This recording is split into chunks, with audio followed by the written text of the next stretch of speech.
The classroom smelled faintly of dry erase markers and teenage sweat. The clatter of backpacks and idle chatter filled the room until Miss Patterson's voice sliced through the noise. "All right, class. Time for the My Dream project presentations." Her voice was syrupy, but beneath it sat a razor of judgment. She scanned the classroom and smiled thinly. "Let's start with Amara.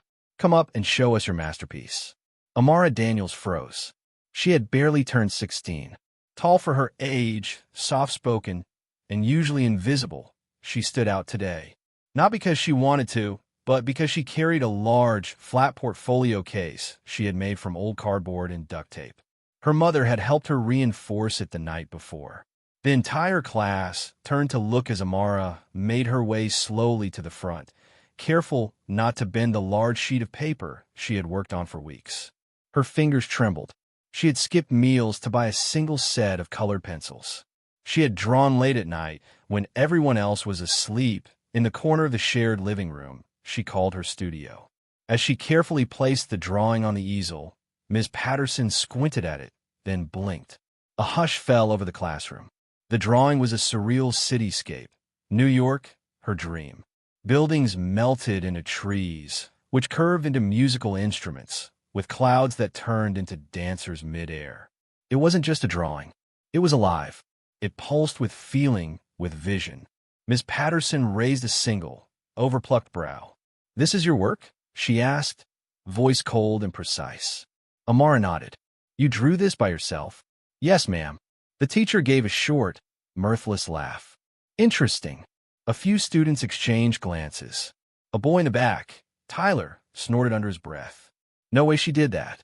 Ms. Patterson tilted her head and circled the drawing. "Because I know for a fact that this exact style, this surrealist fusion, was featured in a 2020 art exhibit at the MoMA." Amara blinked. "I saw that exhibit. It inspired me." "Right. And you just decided to imitate it stroke for stroke." "No, ma'am." Amara's voice cracked. It just came out like that. I didn't copy." Ms. Patterson turned to the class and gave a theatrical sigh. "It's one thing to dream big, class. It's another to lie about your work. We value honesty here." The words hit Amara like glass shattering in slow motion. A few kids in the front row looked uncomfortable. Others smirked. "I'm going to have to report this," the teacher continued. "You'll need to redo the project. Something simpler. Original." Amara stood there frozen, her heart slamming against her ribs. Her ears rang. Her hands, which had once held pencils with wonder, now clutched the edge of the easel with white-knuckled desperation. "But this is my work," she whispered. "Then prove it," Miss Patterson snapped. "Draw something right now." Gasps rippled through the room. Amara stared down at the empty whiteboard next to her. Her mind blanked. Her hands trembled. Her dream, the fragile, burning light she had protected for years, was now on trial. The silence stretched. "Well," Miss Patterson's voice was like a hammer. I can't," Amara stammered. "Not like this. I need time. My space. Music." "Convenient," the teacher smirked. "Sit down." As Amara gathered her drawing, now crumpling in her grip, she saw something horrifying. Ms. Patterson tore the sheet in half, slowly, like peeling an onion. "I don't tolerate dishonesty in my classroom," she said, loud enough for everyone to hear. The tear echoed. Amara didn't cry. She sat down, silent, crushed. The class moved on. Nobody said a word. The hallway outside Ms. Patterson's classroom was a blur as Amara walked past. Her fingers, still tight around the mangled drawing, trembled. She felt a pit forming in her stomach, a feeling of exposure, of being small. The fluorescent lights above buzzed, and the hallway echoed with the sounds of lockers slamming, shoes squeaking, and voices. But to Amara, it all sounded muffled, distant. She walked straight to the bathroom. The cool, cracked mirror above the sink caught her reflection. Her brown skin gleamed under the harsh lights, but her eyes were too wide. Her hair, freshly braided, hung in a cascade down her shoulders, untouched by the world's sharp gaze. Still, she felt it, felt the way her passion was ripped apart in front of her. The way her work was treated like trash. Her phone buzzed in her pocket. A text from her mom. "How's it going, baby girl? Don't forget to pick up the milk on your way home." Amara couldn't help the bitter laugh that bubbled in her throat. Pick up the milk. Her mother had no idea what had just happened. No idea how her daughter's dreams were crushed by a simple accusation. How the work she had poured everything into had been destroyed in a matter of seconds. She couldn't even share the pain. Her hands gripped the edge of the sink, and she stared into her own reflection. She had been practicing drawing since she was 7. Her mom didn't understand the hours spent alone in the corner of their small apartment. No distractions, no noise, just the flickering light of a cheap lamp that barely kept the darkness away. Her mom worked late shifts at a nursing home, always tired when she got home.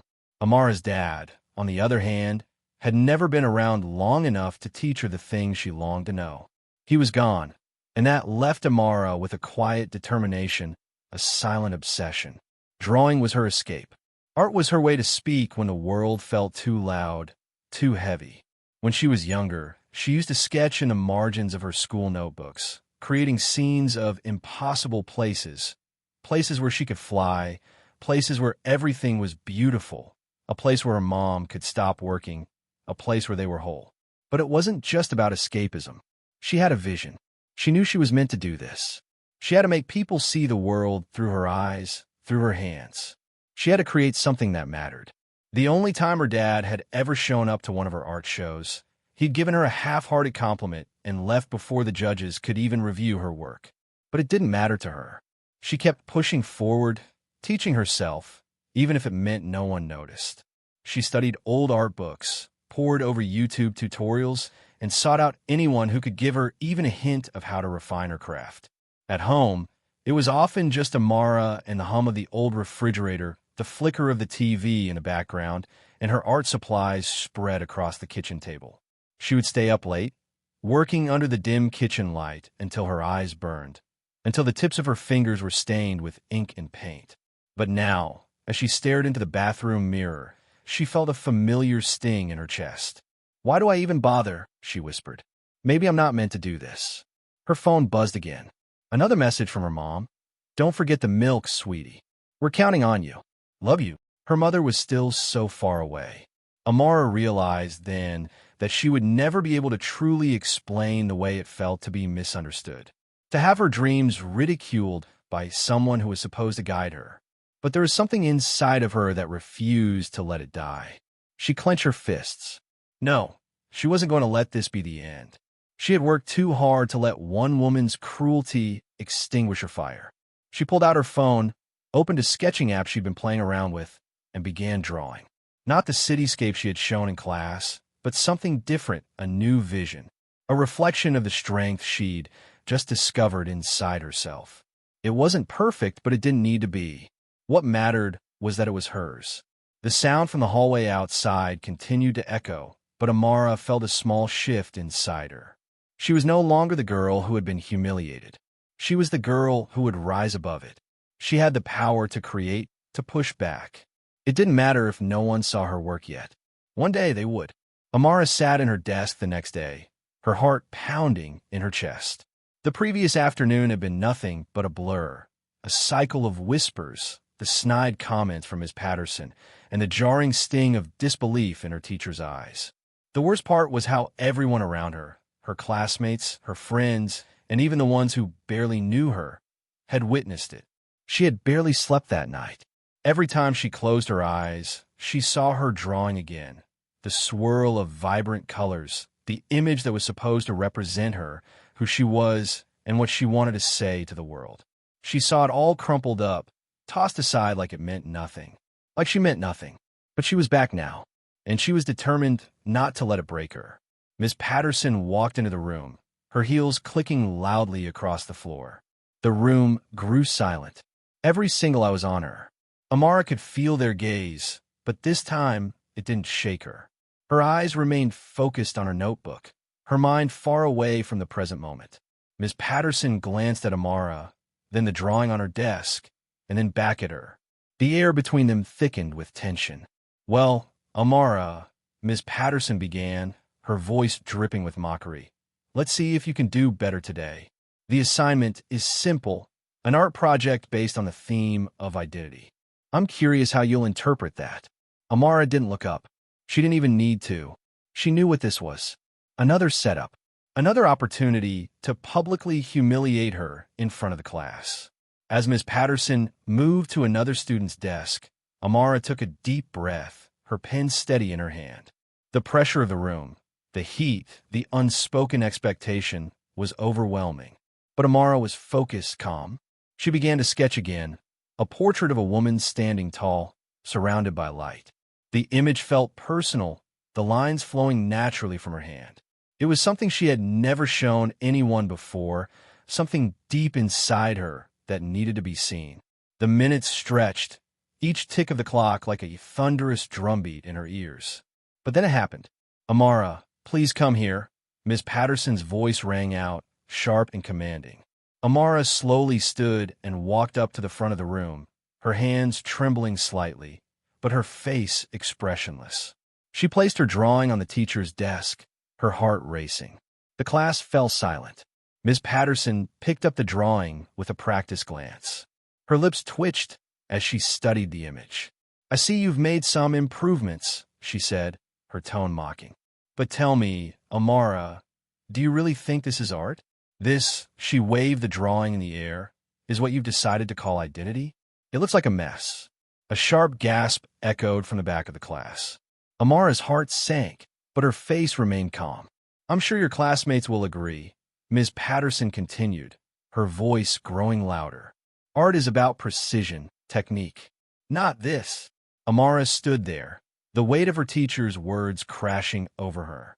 The room was silent. The silence stretched too long, too thick, suffocating her. Ms. Patterson turned her gaze to the rest of the class. "What do you all think?" she asked, her eyes sweeping across the room like a predator eyeing her prey. "Do you agree with Amara's art?" A few students shifted uncomfortably in their seats, some glancing at each other. It felt like the room was shrinking. And Amara? She could barely breathe. But then, something unexpected happened. A quiet voice broke through the tension. "I think it's beautiful." Amara's head snapped toward the back of the room. It was Marcus, a quiet kid who sat by the window, a kid no one really paid attention to. But today, he wasn't just a kid who kept to himself. Today, he spoke out. "I think it says something," Marcus continued, his voice steady but full of conviction. "Art isn't just about looking good or following rules. It's about what it means to you. And I think this is meaningful." The room fell silent again. Ms. Patterson's face faltered for a second, but then she recovered, her eyes narrowing. "Marcus, you have no idea what you're talking about. This is nonsense." Amara's pulse raced. She glanced at Marcus, then back at her drawing, her chest tightening. For the first time, someone had spoken up for her. Someone had seen her. Ms. Patterson scoffed, but the damage was done. There was an undeniable shift in the room. A few students nodded, others whispered among themselves. The tide was turning. "All right, Amara," Ms. Patterson said, her tone now clipped. "You'll stay after class. We'll have a little discussion about this so-called art." The bell rang just then, a sound of freedom that felt so distant to Amara. But as she gathered her things, a small voice inside her told her something else. This wasn't the end. It was just the beginning. Amara sat in the empty classroom, her fingers tracing the edge of the desk in front of her, the seconds ticking by in a rhythm that seemed far too slow. Ms. Patterson had left her there after class, insisting they discuss the drawing and how inappropriate it was. But the words felt like a blur in her ears. The only thing she could focus on was the growing tightness in her chest. The frustration, the anger, it was all still there, heavy and unshakable. She couldn't understand why she was being treated this way. It was just a drawing, right? An expression of who she was. Why was it so hard for Ms. Patterson to see that? The door creaked open, and Amara looked up to see a figure standing in the doorway. Mr. Lawrence, the new art teacher. He was tall, his eyes kind but intense, a contrast to Ms. Patterson's icy demeanor. Amara had only seen him around campus a few times, but she didn't expect him to be the one walking in now. "I hope I'm not interrupting," Mr. Lawrence said, his voice calm but firm. He looked at Amara, then at the drawing still resting on the desk. But I overheard the conversation, and I need to tell you something. Amara didn't know what to say. She simply stared at him, unsure of what this meant, but desperate for some kind of validation. Mr. Lawrence took a few steps toward the desk, leaning over to examine the drawing. "This is powerful," he said, his eyes narrowing thoughtfully. "I can see what you're trying to convey here. The way the colors blend together, the energy in this piece, it's not random. It's intentional." Amara blinked, stunned. No one had ever spoken about her art like that. She wasn't sure whether to trust him or not. After all, he was just a new teacher, right? But something about his tone felt genuine. It felt different. "You don't have to explain yourself to me," Mr. Lawrence continued, sensing her hesitation. "But I want you to know, art is about connection. The heart. Your piece speaks from your heart. And that's something special." A rush of emotion surged within Amara, the weight she had been carrying for days starting to lift just a little. She looked at Mr. Lawrence, her voice barely a whisper. "Do you really think so?" He nodded, his face softening. "I do. And I think you've got something great here. You just need to trust it." Amara didn't know how to respond. She'd never had a teacher who spoke to her like this. She was used to being brushed off, dismissed, especially when it came to her passion for art. But here was Mr. Lawrence, someone who truly saw her. And for the first time in a long time, Amara felt like maybe, just maybe, she wasn't alone in this. "I don't want you to get the wrong impression, though," Mr. Lawrence said, breaking the silence. "I'm not here to tell you what's wrong or right. That's for you to decide. But I think your drawing, your art, it deserves more than just being ignored. It deserves to be seen." For the first time in what felt like forever, Amara smiled. A small, hesitant smile, but a smile nonetheless. "Thank you," she said, the words almost foreign on her tongue. She'd never been thanked for something like this. It felt strange, but it also felt right. Mr. Lawrence nodded. "You're welcome. And, Amara, just so you know, I'm here for you. Whenever you need help, or if you just need someone to talk to about your art, anything, I'm here." It was the most comforting thing anyone had said to her in weeks. It was the first time she felt like someone cared, not because of her grades or her behavior, but because of who she was, because of what she created. Thank you," Amara said again, her voice more confident this time. "I'll keep that in mind." Mr. Lawrence gave her a brief nod before turning to leave the room. But just as he was about to exit, he stopped and glanced back at her, a thoughtful expression on his face. "You know," he began, "I think you're more than capable of proving Ms. Patterson wrong. And if you ever want to, I'll support you. There's a contest coming up, a big one. It's about self-expression and identity. I think your art will be perfect for it." Amara blinked, unsure whether she had heard him correctly. "A contest?" Mr. Lawrence smiled. "I'll give you the details. You just have to let me know if you're interested." With that, he left the room, leaving Amara alone with her thoughts. Her heart was racing, her mind spinning. A contest? Could she really do it? Could her art be that good? The idea felt crazy, but somehow the word stuck with her. She didn't have to prove herself to Ms. Patterson anymore. She didn't have to prove herself to anyone. But maybe, just maybe, this contest could be her chance to show the world what she was capable of. And with that, a spark ignited deep inside her. She wasn't going to let anyone define her art, her identity, or her worth. This was her moment, and she wasn't going to let it slip away. The morning of the art contest arrived too quickly for Amara. It felt like only yesterday she'd been sitting in that empty classroom, unsure if anyone would ever recognize the value in her work. Now, she stood in the bustling auditorium, surrounded by students with portfolios of all kinds of artistic styles: watercolor, abstract, sculptures. The room buzzed with excitement and tension, but Amara felt an eerie calmness inside her. She had come this far, and there was no turning back now. Her fingers grazed the corner of her portfolio as she took a deep breath, preparing for the presentation. She'd been working day and night to perfect her piece, pushing through self-doubt and exhaustion. The piece wasn't just a drawing anymore. It was her declaration, her statement to the world. The colors, the brushstrokes, the message, it was all part of who she was. This was her truth. Ms. Patterson, The very teacher who had mocked Amara's drawing just a few weeks ago stood at the front of the room, her arms folded with a smirk playing at the corners of her mouth. She had no idea what Amara was capable of now, and Amara wasn't going to give her the satisfaction of seeing her sweat. Today was her day. As the students filed in, Amara's heart raced. The judges were seated at the front: artists, gallery curators, and local celebrities.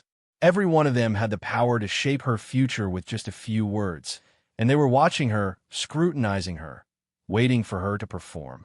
The pressure was suffocating, but Amara held on to the thought of Mr. Lawrence's encouraging words.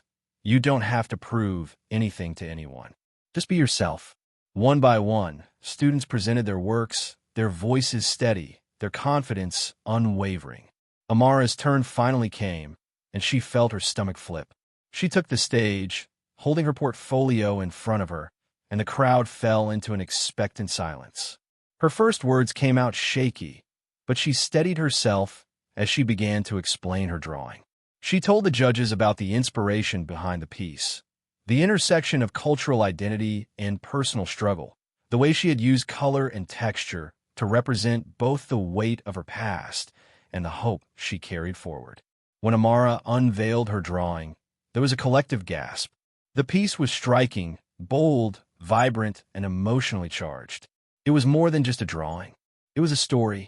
The audience's reaction was palpable, but as Amara glanced toward Ms. Patterson, she saw a flicker of disbelief in her eyes. But it wasn't just disbelief. It was something else, something that resembled anger. Very interesting, one of the judges remarked. But I must admit, I don't quite understand the symbolism here. It's a bit chaotic, don't you think? The words hit Amara like a slap to the face. She fought to keep her composure, to not let the sting show. But it was hard, harder than she had imagined. Ms. Patterson's earlier mockery was nothing compared to this professional critique.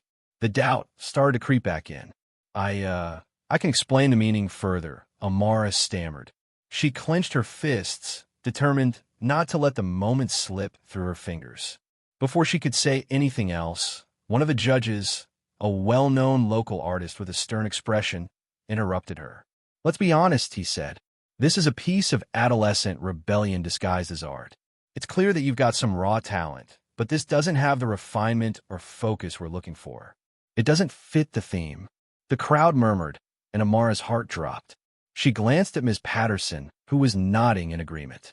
Her teacher's face was one of quiet triumph, as if she had been waiting for this moment all along. Do you think this is a joke? The judge continued. This isn't the kind of art that gets shown in galleries. You can't just throw some colors on a canvas and call it art.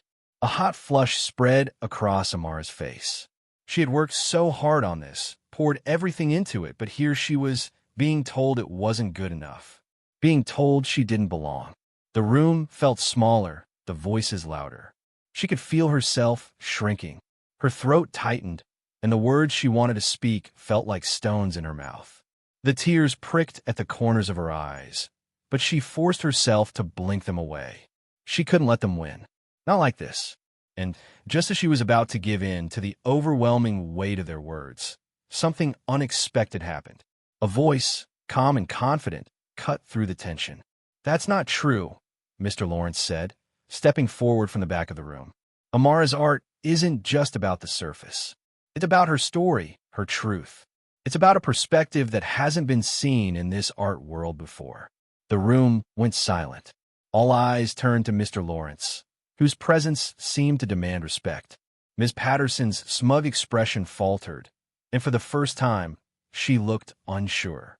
I've worked with Amara, Mr. Lawrence continued, his voice unwavering. And I can tell you right now, this piece isn't just some chaotic mess. It's deliberate. It's purposeful. Amara has something real to say, and if you can't see that, then maybe it's not her art that's the problem. A low murmur ran through the crowd, but it was clear that Mr. Lawrence had caught them off guard. The judges exchanged glances, clearly unnerved by his bold defense of Amara's work. You're all missing the point, he added, his eyes locking onto the judges. Art isn't about fitting into a mold. It's about breaking it. Amara's piece does that, and it's a message the world needs to hear. The judges looked momentarily stunned, unsure how to respond. The room held its breath. Amara felt a spark of hope. Maybe they hadn't won yet. Maybe this wasn't the end. She raised her head high, steeling herself for whatever came next. The tension in the room was palpable as the judges exchanged glances, clearly unsure of how to proceed after Mr. Lawrence's unexpected intervention. Amara stood there, her breath shallow, her pulse quickening as she realized something had shifted in the room. The gatekeepers of the art world, the judges, the critics, the gatekeepers of approval, were no longer so confident in their power. Miss Patterson, however, was still trying to hold onto the control she'd so carefully cultivated. Her arms were folded tightly across her chest, her eyes narrowed as she surveyed the scene. But even she couldn't hide the slight tremor in her stance. She knew that Mr. Lawrence wasn't someone to be dismissed so easily. She had underestimated him, and more importantly, she had underestimated Amara. After a long, uncomfortable silence, the head judge, the artist who had earlier criticized Amara's piece, finally spoke. His voice was calmer now, but there was an edge of defensiveness to it. Mr. Lawrence, while we appreciate your enthusiasm, we're here to judge the art on its merit, not the passion behind it, the judge said, his gaze briefly flicking back to Amara. This isn't about personal stories. It's about technique, precision, and composition. And while Amara's work may have emotional weight, it doesn't follow the standards we uphold in the professional art world. Amara's stomach churned. She had heard these words before. The critique of her lack of technique, the dismissal of her emotional expression as unrefined. She had spent so many years trying to fit into this narrow view of what art should be, but she couldn't do it anymore. Not if it meant denying the truth of who she was. Mr. Lawrence stood firm, undeterred by the judge's harsh words. His expression was steady, unwavering, as he spoke again, this time with a touch more authority. The art world you're defending is an echo chamber of self-importance, he said, his voice cutting through the tension like a blade. You claim to uphold standards, but what are those standards really? Who decided that art must be confined to a particular mold? Who gets to decide what's worthy and what's not? Amara could see the change in the room, the shift in the power dynamics. The gatekeepers, the ones who had held the keys to success for so long, were starting to lose their grip. And with it, something else was happening. The audience, the students, even the other artists in the room, were beginning to see what Amara had always known. The art world didn't have to be the way it was. The gatekeepers had the power to shape the narrative, but they didn't own it. The head judge opened his mouth to respond, but before he could speak, Ms. Patterson cut him off, her voice laced with venom. Enough of this, she snapped. This is not the time or place for such a discussion. Amara's art is clearly unprofessional. I don't care what Mr. Lawrence says. We judge based on skill, not sentiment. Amara's heart sank as the words hit her like a physical blow. She glanced at Mr. Lawrence, but he wasn't looking at her. His eyes were locked onto Ms. Patterson's, and there was a flicker of something else there, something Amara couldn't quite place. I think you've said enough, Ms. Patterson, Mr. Lawrence said, his tone quiet but filled with authority. It's clear you're not interested in seeing the value of Amara's work. But let me tell you something. This is the beginning of a new era in art. One where the gatekeepers no longer get to decide who gets to be heard and who doesn't. It's not about fitting into their narrow definition of art. It's about breaking those definitions altogether. For a moment, it felt as though the room had stopped breathing. The weight of Mr. Lawrence's words hung in the air, thick and heavy, and for the first time, Amara realized just how much power he had. He was a mentor, a guide, someone who had seen the potential in her before anyone else had. But more than that, he was a revolutionary. He believed in change, in shaking up the system that had kept so many talented individuals like her on the outside. Ms. Patterson's face flushed with anger, but it was clear she didn't know how to respond. The authority she had once commanded in the room was slipping away.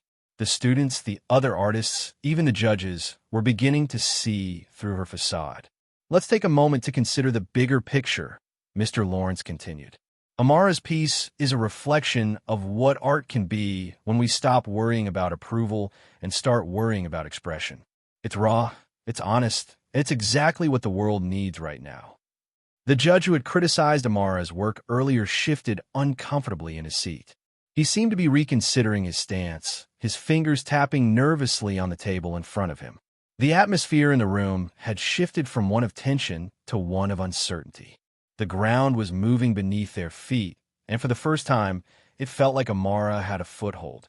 As the silence stretched on, Amara realized that this wasn't just about the contest anymore. This was about something bigger. This was about her place in the world, her right to be seen and heard. The art world had always been a battleground, but now, with the support of Mr. Lawrence and the power of her own truth, Amara felt ready to fight. Finally, the head judge cleared his throat, his voice breaking the tension. "We will take a moment to deliberate," he said, his tone no longer as certain as it had been before. Amara's heart was pounding in her chest, but she couldn't help the small smile that tugged at the corner of her lips. She had done it. She had stood her ground, and for the first time, the gatekeepers of the art world were the ones on the defensive. As the room emptied for the deliberation, Amara felt a quiet sense of victory settle over her. This was just the beginning. The deliberation felt like it lasted hours, though, in reality, it was only 20 minutes. Amara sat in silence, the weight of the room pressing on her chest as she waited for the final verdict. The atmosphere had shifted, but she couldn't yet tell if it was a shift in her favor or if the old gatekeepers were simply playing for time. She glanced over at Mr. Lawrence, who was sitting across from her, his eyes closed as though meditating on the proceedings. His calm presence gave her a sense of strength, a reminder that no matter the outcome, this moment had already proven something important. Amara had always been one to hide in the shadows, keeping her light dimmed so as not to attract too much attention. But today, standing in front of a room full of critics and artists, she had allowed herself to be seen. For the first time, she wasn't hiding her truth, her art, her soul. And that alone felt like a victory. The door to the deliberation room opened, and the judges returned. There was a tension in the air, but it wasn't as sharp as it had been before. The head judge stepped forward, a slight hesitation in his step as he addressed the room. "We've come to a decision," he began, his voice carrying across the room. "Amara's piece, while unconventional, displays a level of passion and depth that cannot be ignored. While it does not align with our traditional standards of composition, it has struck a chord with many in this room, including myself." Amara's breath caught in her throat, and she glanced at Mr. Lawrence. His eyes were fixed on the judge, waiting for the rest of the verdict. The room was silent, the air thick with anticipation. "The decision, however, is not entirely clear-cut," the head judge continued. "The technical aspects of the work." Amara felt a sinking sensation in her chest. She knew this was coming. The criticism of her technique, the reminder that she wasn't following the rules of art. But the judge paused, his gaze flickering between her and the others in the room. "There is something undeniably powerful about this piece. Art is not just about following rules. It's about breaking them, expressing something true and raw. This piece speaks to that. So we've decided to offer Amara a place in our next exhibition." A hush fell over the room. Amara could hardly believe what she was hearing. For so long, she had felt that her art wasn't worthy of such recognition, that she was too different to be accepted. And yet, here she was, being given a chance to be seen by the very people who had once deemed her work unworthy. It was everything she had ever dreamed of and more. She glanced over at Mr. Lawrence, whose face showed no surprise, only a quiet satisfaction. He had known this was possible all along. Ms. Patterson, standing at the back of the room, looked as if she had been struck by lightning. Her face was a mask of fury and disbelief, her arms trembling with restrained anger. She opened her mouth to speak, but before she could, the head judge raised his hand, silencing her. "This decision is final," he said firmly. "We are aware of the standards we've upheld for years, but it is time for a shift. Amara's work represents something we can no longer ignore." Amara felt a wave of emotion crash over her, relief, pride, and something else, something deeper. It was as though she had stepped into a new version of herself, one that was no longer bound by the limitations of the past. She had broken free from the chains of doubt and fear that had once held her back. And now, she was standing in the light, a light that was her own, not one cast by anyone else. Mr. Lawrence stood up and walked over to her, placing a hand gently on her shoulder. His eyes were filled with warmth and understanding, as though he knew exactly what she was feeling. "You did it," he said softly.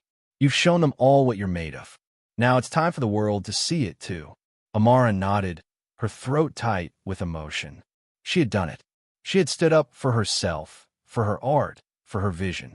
And in doing so, she had not only changed the course of her own life, but had also opened the door for others who felt like outsiders, like misfits in the world of high art. It was a victory not just for her, but for everyone who had ever felt that they didn't belong. As the room slowly began to empty, Amara found herself alone with Mr. Lawrence, the two of them standing in the center of the space. The world outside was still moving, but for a moment, everything was still, as if time itself had paused to acknowledge what had just transpired. "Thank you," Amara said quietly, her voice barely above a whisper. "I never would have believed this was possible without you." Mr. Lawrence smiled, his expression full of pride. "You did the hard part, Amara. You believed in yourself when no one else did. That's the real victory here." She let his words sink in, feeling a deep sense of gratitude for the guidance he had given her. It wasn't just about art. It was about life, about finding the courage to be who you truly are, even when the world tries to tell you that you don't belong. Mr. Lawrence had helped her see that her voice mattered, that her art was worth sharing, no matter how unconventional it was. As they walked out of the gallery together, Amara looked around at the bright city streets, the lights gleaming like a promise. The world was full of possibilities now. The shadows she had once lived in had receded, replaced by the warm glow of a future she had never dared to dream of. She had stepped into the light, and she wasn't going back.